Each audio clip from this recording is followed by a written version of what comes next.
أعوذ بالله من الشيطان الرجيم. بسم اللہ الرحمن الرحیم. السلام علیکم خواتین حضرات.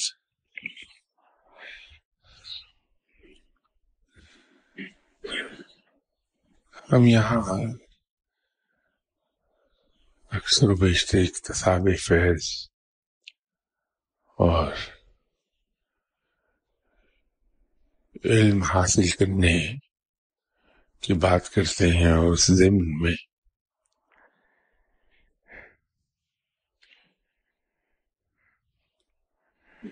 شیخ کا ذکر ہوتا رہتا ہے.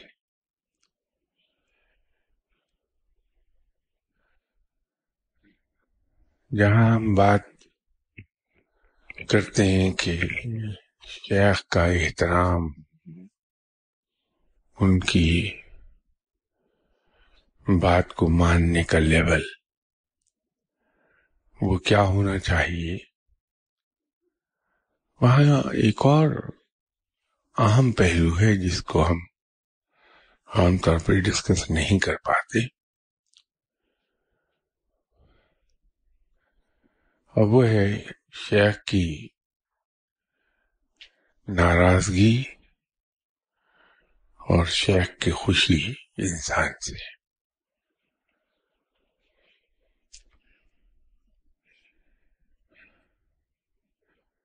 جتنے بڑے بڑے اولیاء کرام گزرے ہیں، انہوں نے اس چیز کا بہت خیال رکھا ہے، بہت اہتمام کیا ہے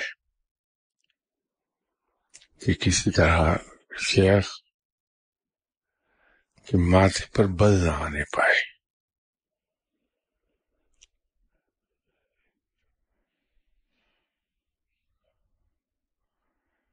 جناب حضرت نظام الدین اولیاء رحمۃ اللہ علیہ صاحب کی شخصیت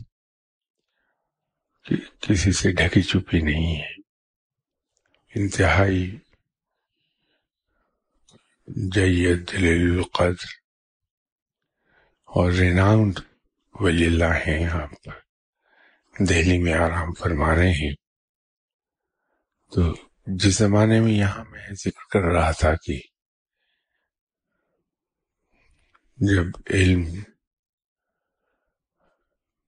حصول ایک درجے تک انسان کر لیتا ہے تو پھر ولایت کی مہر اس کے شانے پر لگتی ہے.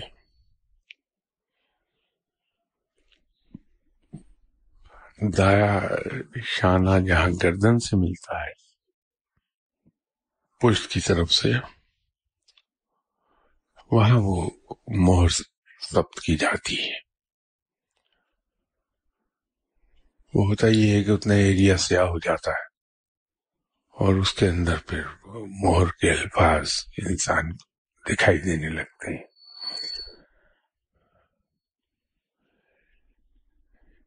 یہ مہر منتقل ہوئی تھی آپ صلی اللہ علیہ وسلم سے. در حقیقت یہ وہی مہر ہے جو آپ صلی اللہ علیہ وسلم اپنے مکتوبات میں جو روانہ فرماتے تھے مختلف فرمانرواؤں کی طرف،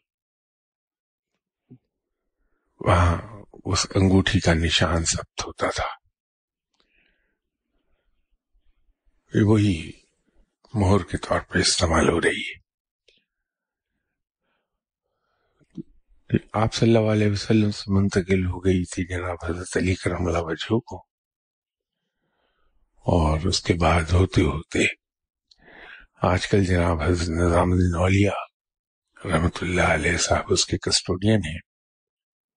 تو جب کسی شخص کی منظوری آ جاتی ہے کہ اس کو ولایت دے دی گئی تو وہ احکامات جناب حضرت نظام الدین اولیاء رحمۃ اللہ علیہ صاحب تک کنوے ہو جاتی، اور اس آدمی کے شانے پر جناب حضرت نظام الدین اولیاء رحمۃ اللہ علیہ اس کے سوتے حالت میں مہر ثبت کر دیتے ہیں.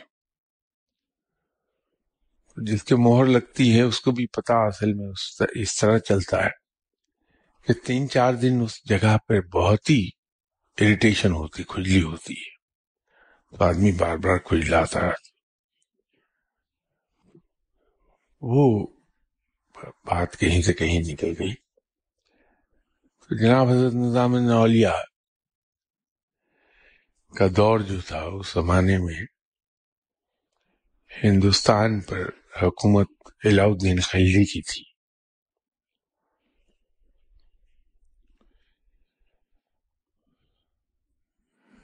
علاؤ الدین خلجی جناب حضرت نظام الدین اولیاء رحمۃ اللہ علیہ صاحب سے ملنے کا بڑا خواہشمند تھا.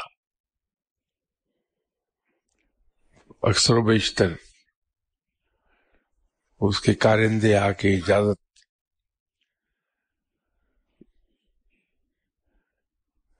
کے لیے کہتے تھے کہ آپ کی خدمت میں بادشاہ حاضر ہونا چاہتا ہے، آپ اجازت مرحمت فرما دیں. لیکن جناب حضرت نظام الدین اولیاء ہمیشہ اس سے انکار کر دیتے تھے. بالآخر ایک دن علاؤ الدین خلجی نے جناب حضرت نظام الدین اولیاء سے کہا کہ حضرت اب اگر آپ مجھے اجازت نہیں دیں گے تو میں بغیر کسی اجازت کے، بغیر کسی اطلاع کے خانقاہ پر حاضر ہو جاؤں گا. تو جناب حضرت نظام الدین اولیاء رحمۃ اللہ علیہ صاحب نے جوابی پیغام بھجوایا کہ میری خانقاہ میں 2 دروازے ہیں. ایک دروازے سے تم داخل ہوگے اور میں دوسرے دروازے سے نکل جاؤں گا. اگر تم میرا تب بھی پیچھا نہیں چھوڑو گے تو یہ میں شہر ہی چھوڑ کر چلے جاؤں گا، اور اگر تم نے شہر چھوڑ دینے کے باوجود میرا پیچھا نہ چھوڑا تو میں یہ ملک چھوڑ کر چلے جاؤں گا کہ خدا کی سلطنت بڑی وسیع ہے. اس کے بعد علاؤ الدین خلجی نے جناب حضرت نظام الدین اولیاء کے پاس کوئی پیغام نہیں بھجوایا. لیکن حضرت امیر خسرو جو اپنے وقت کے بہت بڑے تاجر تھے اور اکابرین شہر میں ان کا شمار ہوتا تھا، ان سے بادشاہ نے ریکویسٹ کی کہ آپ کے مرشد ہیں جناب حضرت نظام الدین اولیاء، میں ان کی خدمت میں حاضر ہونا چاہتا ہوں، کسی دن مجھے اپنے ساتھ لے چلو. تو حضرت امیر خسرو نے، انہیں معلوم نہیں تھا کہ علاؤ الدین خلجی اور جناب حضرت نظام الدین اولیاء رحمۃ اللہ علیہ صاحب کے درمیان کیا معاملات چل رہے ہیں.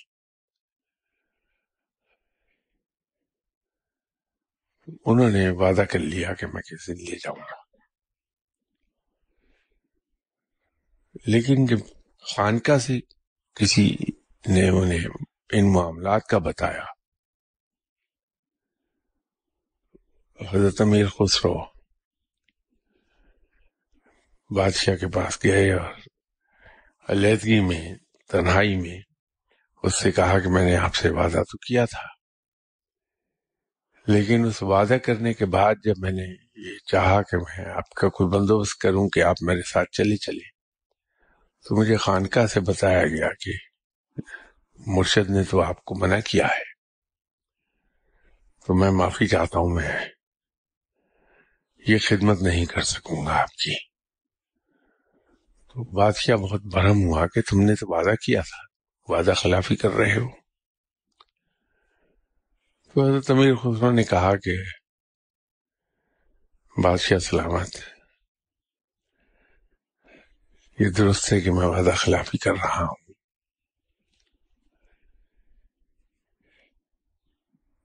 لیکن آپ کی ناراضگی زیادہ سے زیادہ میرے لیے کیا سزا لا سکتی ہے. آپ میرا سر قلم کر دیں گے، یہی میکسیمم آپ کر سکتے ہیں. اس سے میری دنیا ختم ہو جائے گی، لیکن اس کی خیر ہے. لیکن اگر میرے مرشد مجھ سے ناراض ہو گئے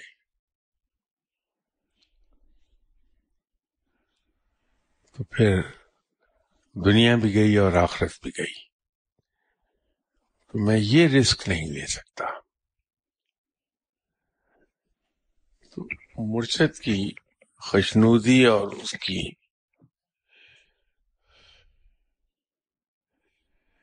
خوشی وہ اتنی اہم ہے.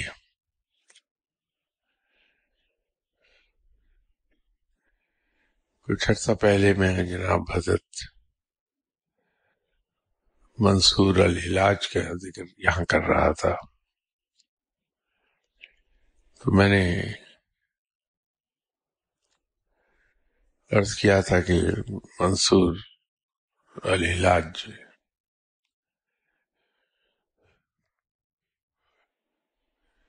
انہوں نے اکتساب فیض کے لیے بڑی تیزی سے خانقاہیں تبدیل کی ہیں.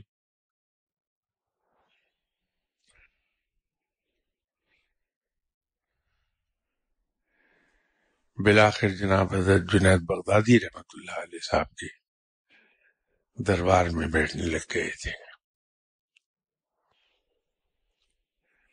وہاں سے اٹھے اور مکہ جا کے رہنا شروع کر دیا.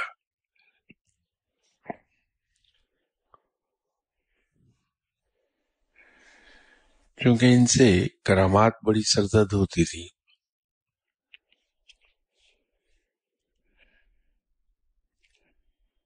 تو ان کے مخالفین کی بھی تعداد بے تحاشا بڑھتی گئی. یہ عام دستور ہے اور یہ ایک بات کہی جاتی ہے اولیاء کرام کے بارے میں کہ اولیاء کرام کی مخالفین کی تعداد ان کے چاہنے والوں کی نسبت زیادہ ہوتی ہے. تو ایک رف فارمولا ڈیوائز ہوا، وہ یہ ہے کہ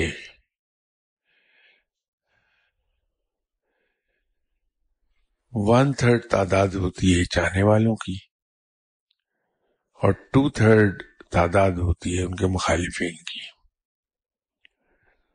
اور مخالفین میں دو طرح کے لوگ ہوتے ہیں.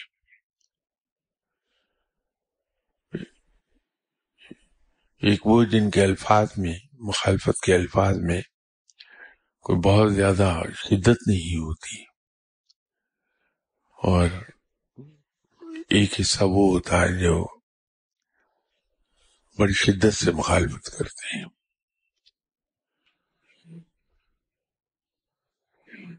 اور وہ فقیر جن سے کرامات زیادہ سرزد ہوتی ہیں، ان کے کیس میں تو یہ معاملہ اور بھی شدید ہو جاتا ہے کہ مخالفین کی تعداد بے پناہ ہوتی ہے.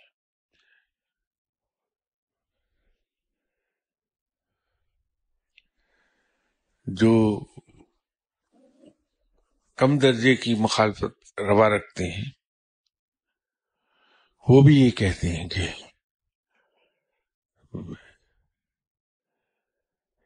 اس کے پاس کچھ نہیں ہے، یہ تو حمزات سے کام لیتا ہے، اس کے پاس جنات ہیں ان سے کام لیتا ہے، اس کے پاس موکل ہیں ان سے کام لیتا ہے. اور جو زیادہ شدت سے مخالفت کرتے ہیں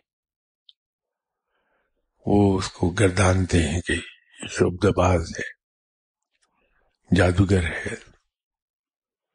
نظر بندی سے کام لیتا ہے.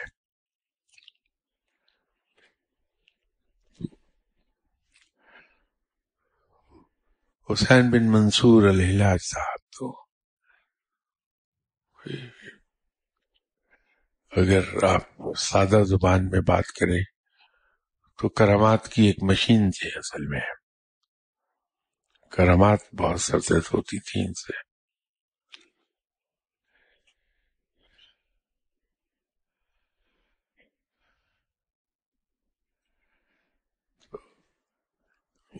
ان کے مخالفین کی تعداد اسی حساب سے تھی.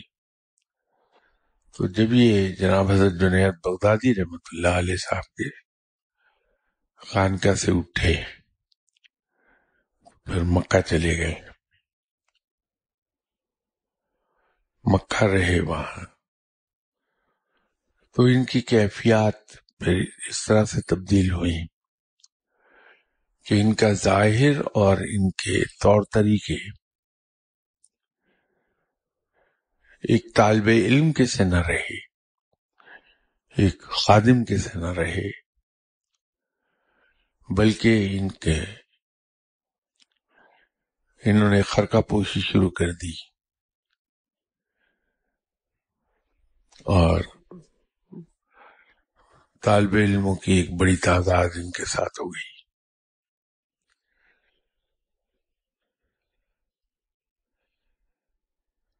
تو جب یہ مکہ سے چلے تو واپس جناب حضرت جنید بغدادی رحمۃ اللہ علیہ صاحب کی خدمت میں حاضر ہو گئے، اس لیے کہ مرشد تھے. لیکن جب یہ مرشد کے خانقاہ پر پہنچے تو دستور کے مطابق انہیں انتہائی عاجزی اور طالب علمانہ انداز میں آنا چاہیے تھا، لیکن وہاں بھی یہ بجائے خادم کے مخدوم کا روپ دھارے ہوئے آئے. اوبیسلی جناب حضرت جنید بغدادی رحمۃ اللہ علیہ صاحب یہ بات پسند نہیں آئی کہ خرقہ اس وقت پہنا جاتا ہے جب مرشد کہہ دے، مرشد عطا کر دے خرقہ تو پہنا جاتا ہے، مرشد کی اجازت کے بغیر نہیں. اسی طرح بیعت آپ نہیں کر سکتے جب تک کہ مرشد آپ کو اجازت نہ دے دے. لوگوں کے لیے آپ دعائیں نہیں کر سکتے جب تک کہ مرشد آپ کو اجازت نہ دے دے. لیکن جب انہیں حضرت جنید بغدادی رحمۃ اللہ علیہ نے اس رنگ میں دیکھا تو ماتھے پہ بل آ گئے. لیکن بہت بڑے آدمی تھے جناب جنید بغدادی، بڑے تحمل سے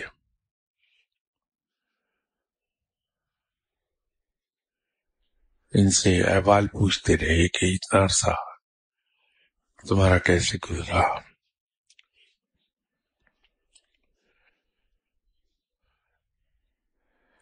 تو جناب الحلاج صاحب میں چونکہ تیزی بہت تھی تو ہوا یہ کہ باوجود یہ جاننے کے کہ جناب حضرت جنید بغدادی رحمۃ اللہ علیہ علم کی گفتگو کے بارے میں بہت محتاط ہیں کہ اپنی محفل میں ہر کسی کو آنے نہیں دیتے، صرف انہی لوگوں کو ان کی محفل میں جانے کی اجازت تھی جو علم کے خاص مقام تک چلے گئے ہوئے تھے. اور پھر جو علم سے متعلق خاص باتیں ہیں وہ بھی صرف خاص شاگرد ان کو اپنے ساتھ لے کے حجرے میں تشریف لے جاتے تھے اور دروازہ اچھی طرح بند کر کے اس کو چیک کرتے تھے کہ پوری طرح بند ہے، آواز باہر تو نہیں جائے گی. تو وہ اس محدود حلقے میں علم کی خاص باتیں بیان کرتے تھے. یہ احتیاط تھی جناب حضرت جنید بغدادی رحمۃ اللہ علیہ صاحب کی. منصور الحلاج صاحب نے یہ سب جاننے کے باوجود کہ میرے مرشد ایسے محتاط ہیں علم کے بارے میں، روحانیت کی انتہائی باریک باتیں، ان سے متعلق سوال سر محفل کر لیا مرشد سے،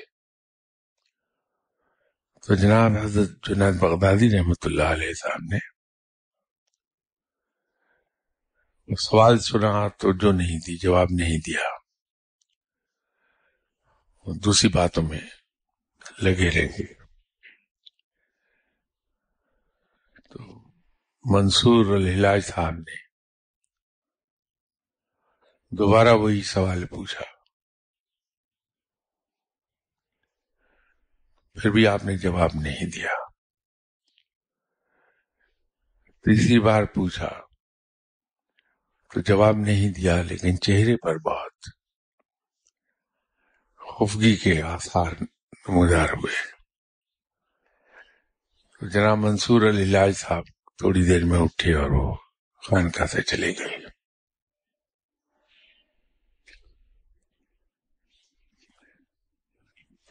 مرشد کی ناراضگی کو دور کرنے کی کوئی کوشش نہیں کی۔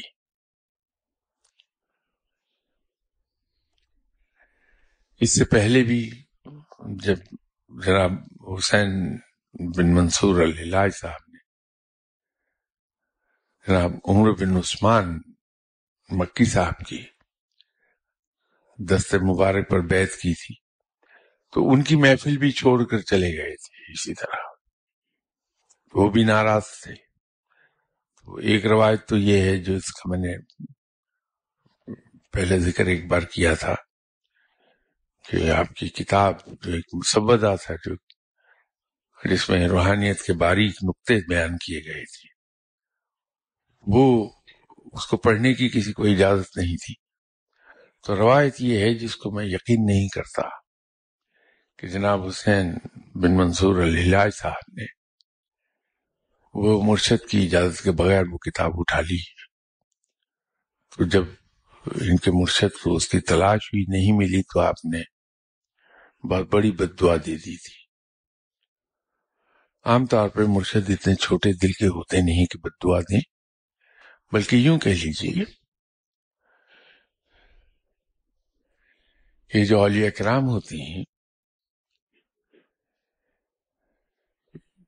در حقیقت انہیں یہ بد دعا خود اس خوف سے نہیں دیتے کہ اللہ کے کسی بندے کو بد دعا دے دیں تو رب ناراض نہ ہو جائے۔ تو ولی اللہ کبھی کسی کو بد دعا نہیں دیتا، وہ صرف دعا کرتا ہے۔ یہ اور بات ہے کہ اگر آپ کوئی آدمی کسی ولی اللہ کا دل دکھا دے تو وہ تو اسے ہنس کے ٹال جائے گا بات کو، لیکن اس کا دوست جو اوپر بیٹھا ہے وہ برداشت نہیں کرتا، وہ سزا ضرور دیتا ہے۔ پھر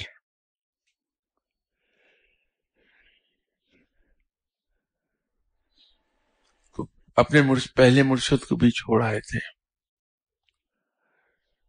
جناب حضرت جنید بغدادی رحمۃ اللہ علیہ صاحب سے بھی اسی طرح ناراض کیا انہوں نے۔ اب باوجود علم کے اتنے بڑے مقام پر ہونے کے،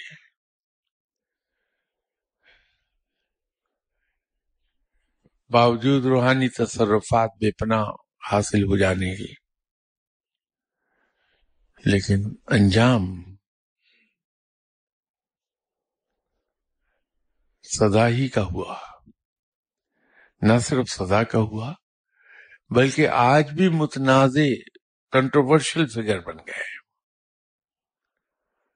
آج بھی طرح طرح کے ان کے بارے میں کنٹروورسیز پائی جاتی ہیں۔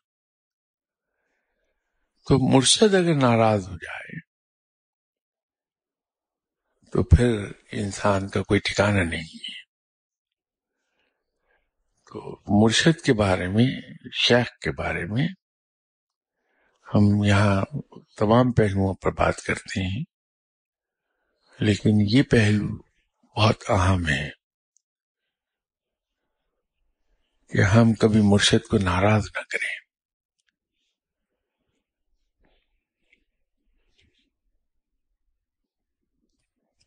لاسٹ سنڈے کوئی سوال تھا جس کا میں نے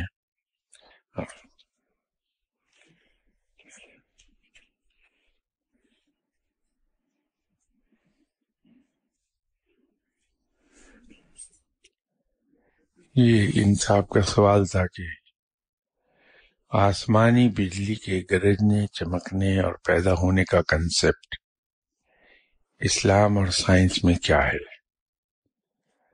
کیا بابا فرید صاحب نے اس بجلی کو اپنے لوٹے میں واقعی بند کیا ہوگا؟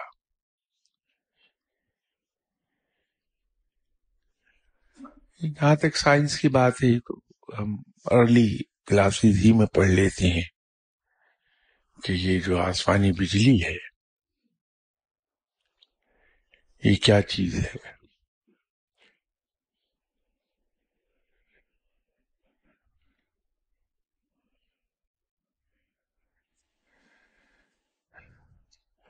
بادلوں کی بہت سے قسمیں ہیں،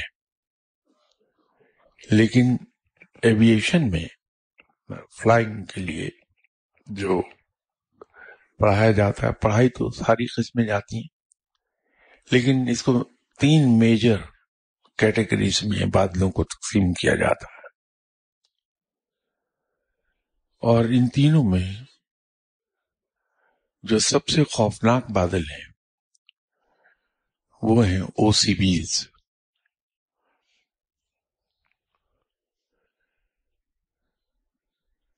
اومنی کولمبس کلاؤڈز، اس کا مخفف ہے او بی سیز. اور اس سے کم خطرناک بادل جو گنے جاتے ہیں وہ سی بیز ہوتے ہیں، کولمبس کلاؤڈز. پائلٹس کو بڑی سختی سے اس بات کی انسٹرکشن دی جاتی ہیں کہ او سی بیز کے قریب سے بھی نہ گزریں.